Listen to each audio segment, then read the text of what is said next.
Iranian king Afrasiab the Cursed, everything in Iran went upside down.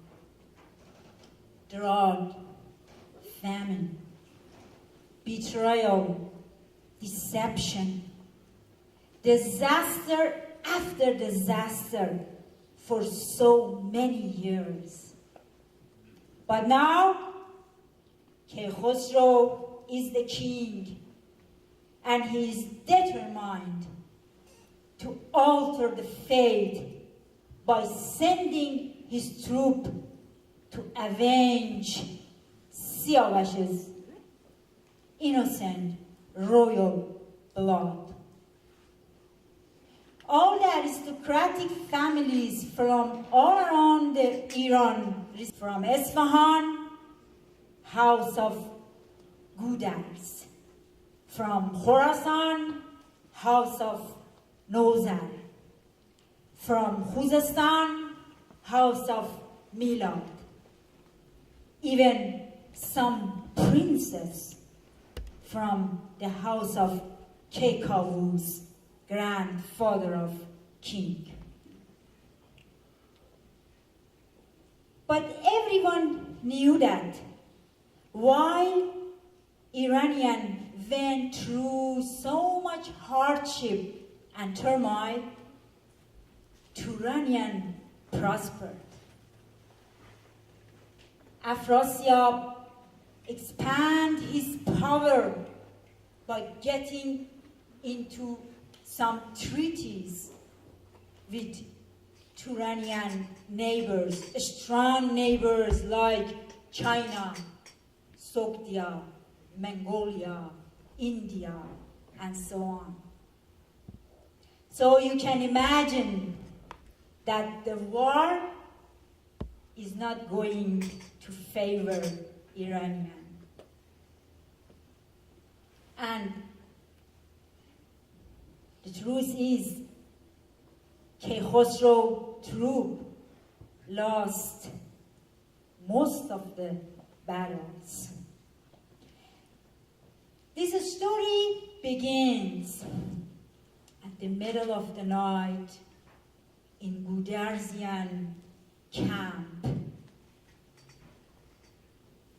in the area called Persian in the land of Turan. After 3 days of bloody, brutal battles, after so many Iranians fell in this war, Gudarzian retreat to a not very comfortable camp to rest and eat something and dress their wounds and get ready for another battle. Great Patriarch Gudars is in his commander tent in the middle of the camp discussing some issues with his eldest son, Gil, who is the commander of Gudarzian troop.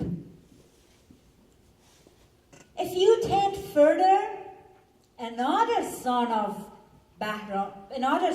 Gudars, Bahram, who has been a very close friend of Prince Siavash, and who has been there when Turanian beheaded him, and has been in this war from day one and seen so many deaths, suddenly realized that he has lost his horse's whip. He gets so angry and decided to go back to the battlefield and retrieve his horse's whip. So he goes to inform his father that he is going out of the camp that evening. But his father after losing more than 80 sons and grandsons in the last few days, cannot afford to lose yet another son. So he became really mad and yells at Bahram and calls him crazy. Bahram, listen to yourself. Are you going to endanger your life for a horsewhip?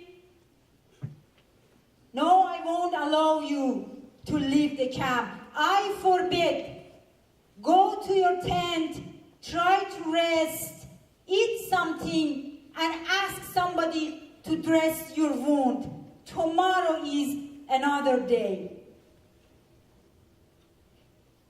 Gil realized that Bahram getting agitated, so tried to calm his father and his brother both, and said, my brother Bahram, listen, you don't have to go to the battlefield at the middle of the night to retrieve your horsewhip.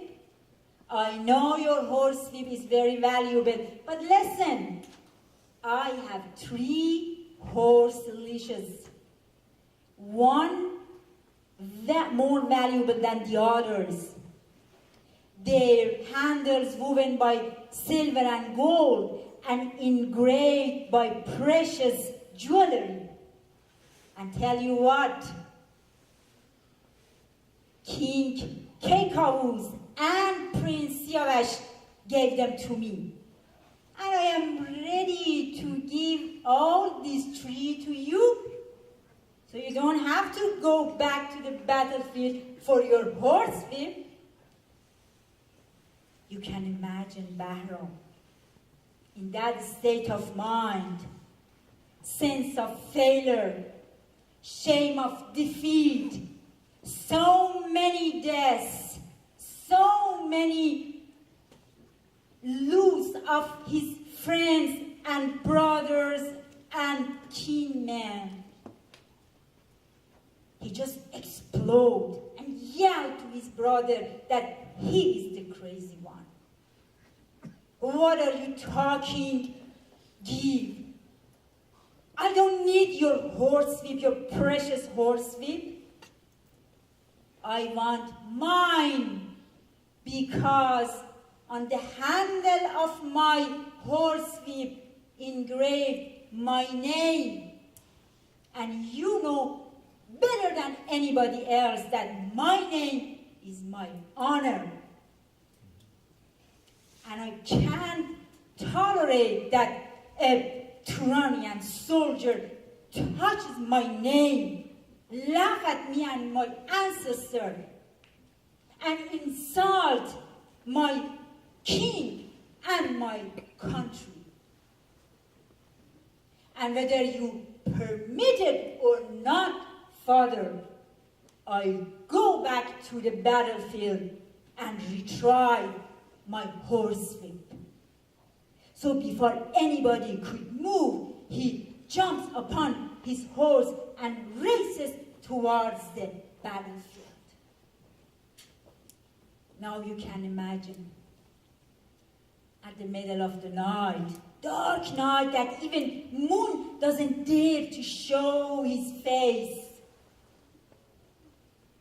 at the far, far land, Bahram just galloping towards a battlefield that he has lost so many of his dear friends and relatives over there. His heart bleeding from sorrow, and he can't stop the flow of tears from his eyes. He gets to the battlefield, dismount and let his horse wandering around and starting to search for his horsewhip. While he's searching, his horse wandering around, getting closer to the Turanian camp, which is very close to the battlefield. After several hours, Bahram found his horsewhip, and he feels much better. Now he can jump upon his horse and race back to his father's camp, and everything would be okay. He's looking for his horse, but the horse is smelling sense of a mare from the Turanian stable, neighs loudly. And you can imagine the rest. Immediately, Bahram gets surrendered by Turanian guards. And when they realize that this is actually Bahram, son of Goyesani, they call for their commanders, and the commanders come happily because they all know that capturing a son of Goyesani is very, very valuable. But let me tell you, Bahram isn't such an easy prey. Although he is on foot and lonely, but he fights furiously. He kills so many Turanian soldiers, but he gets injured very severely. Although his brother Give comes to his rescue, but he is too late. Bahram dies in the arms of his brother, and his blood mix with the blood of all those brave Iranians who fight so their country stand proud, strong, prosperous, and independent. What happened next?